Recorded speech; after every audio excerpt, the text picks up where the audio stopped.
Hola chicos, bienvenidos a esta experiencia de aprendizaje en el curso de Física General. Esperamos que les sea útil para sus clases virtuales y que juntos logremos los aprendizajes deseados.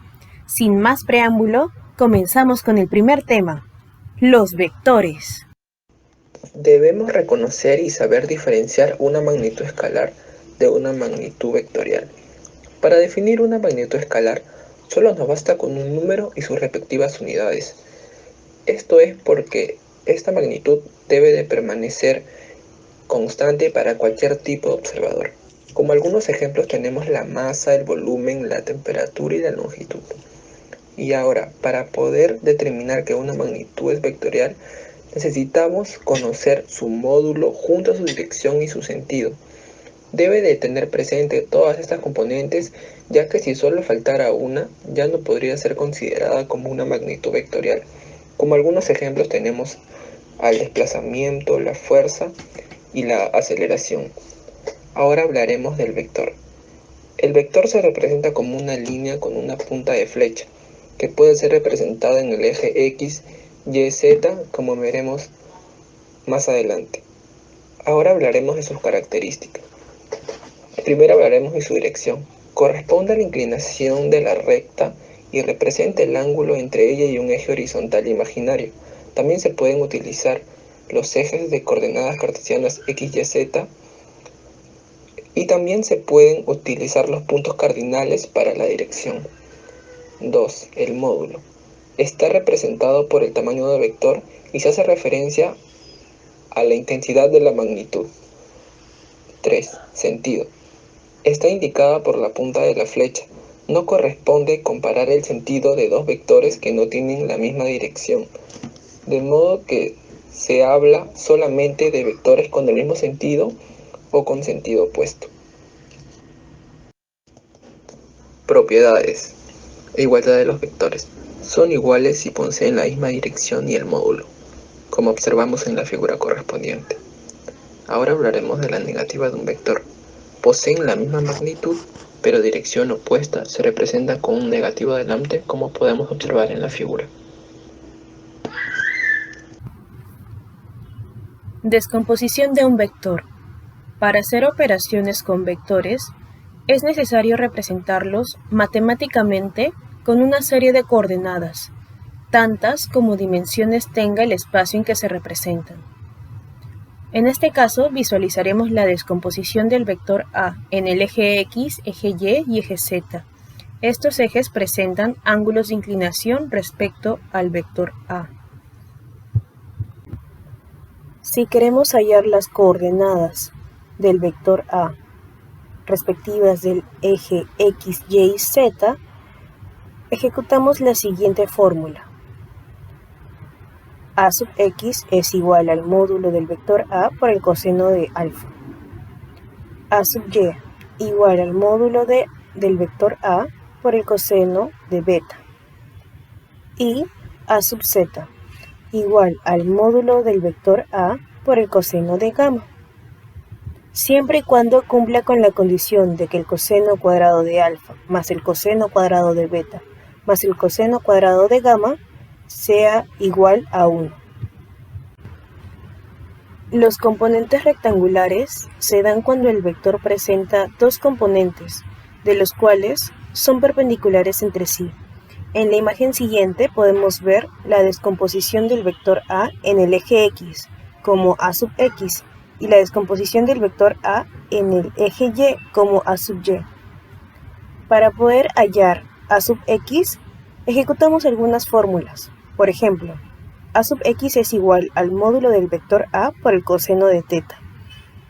Y A sub Y la hallamos con el módulo del vector A por el seno de teta. Ahora los vectores unitarios. Un vector unitario se utiliza para indicar direcciones. Su módulo es la unidad. No presenta unidad de medida, es decir, es adimensional y su valor se determina con la siguiente expresión.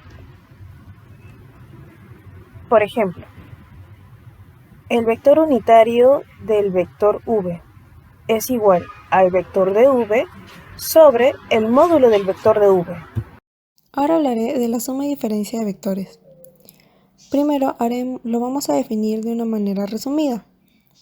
La suma de vectores es representado por otro vector que tendrá el mismo efecto que todos los vectores juntos. También será llamado como vector resultante.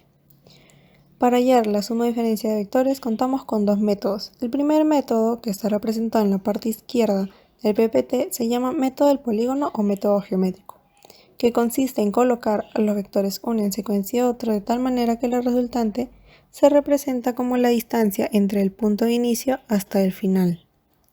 Como vemos aquí, se dibujó un triángulo que va unido desde la parte inicial de B hasta la parte inicial de A, hasta la parte final de A, y es cerrado por R, que es su resultante. Para hallarlo de manera operativa, primero tenemos que descomponer a los vectores A y B en sus componentes de sus ejes X, Y y Z. Ahora, podremos hallar las componentes de A más B sumando la componente del eje X de A más la componente del eje X de B. La segunda componente sería la componente del eje Y de A más la componente del eje Y de B. Y la tercera componente sería la componente del eje Z de A más la componente del eje Z de B.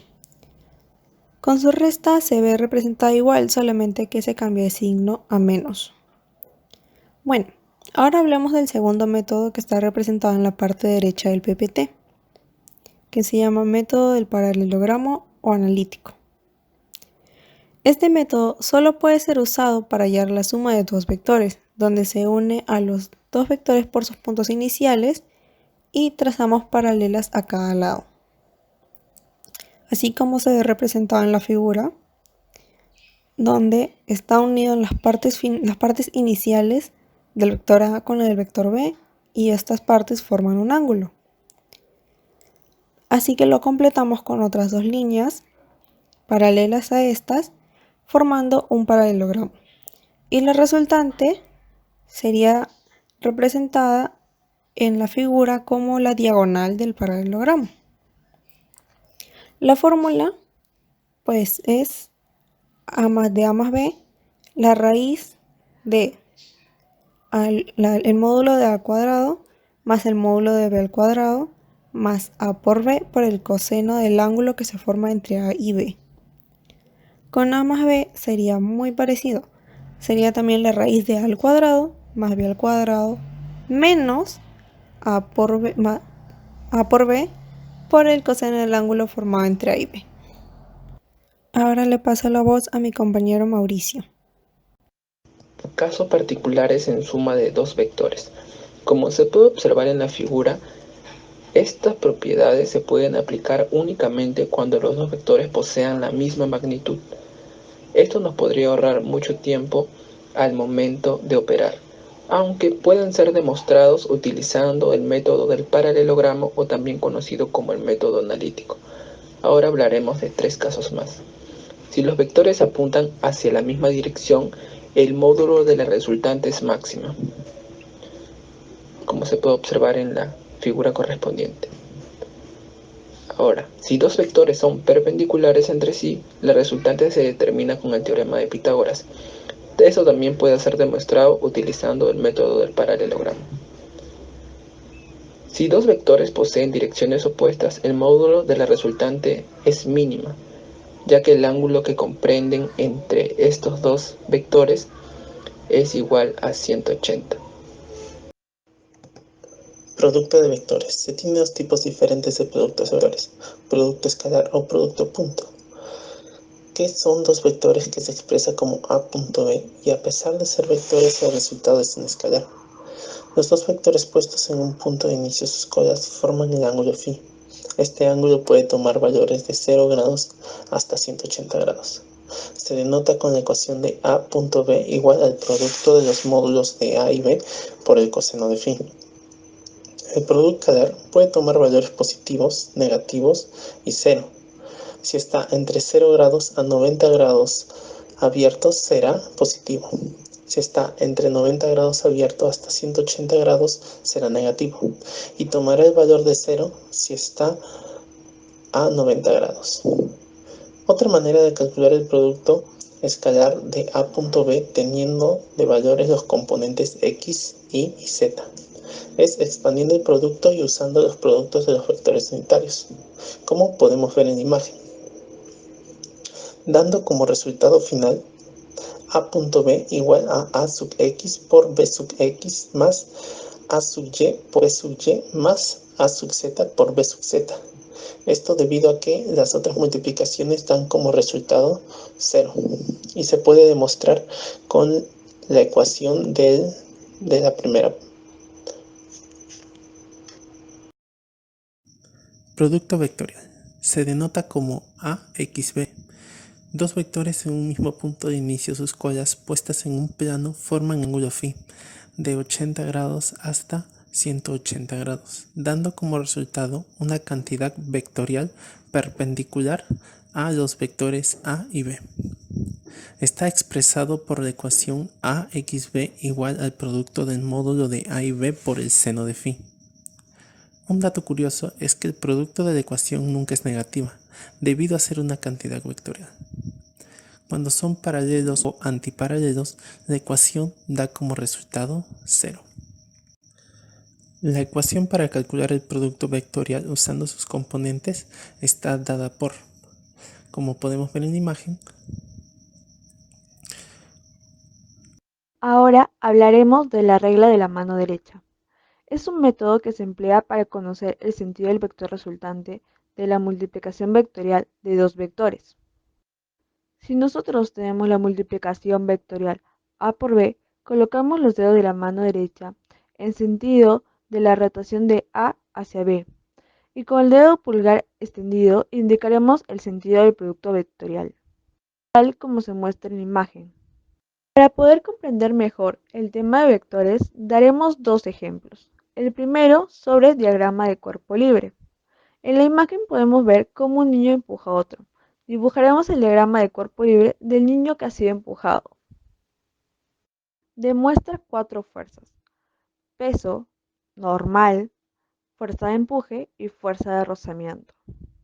Por último, tenemos un segundo ejemplo que va a ser representado por un carro, ya que este está en movimiento y tiene una velocidad. La velocidad es un vector ya que contiene magnitud y dirección.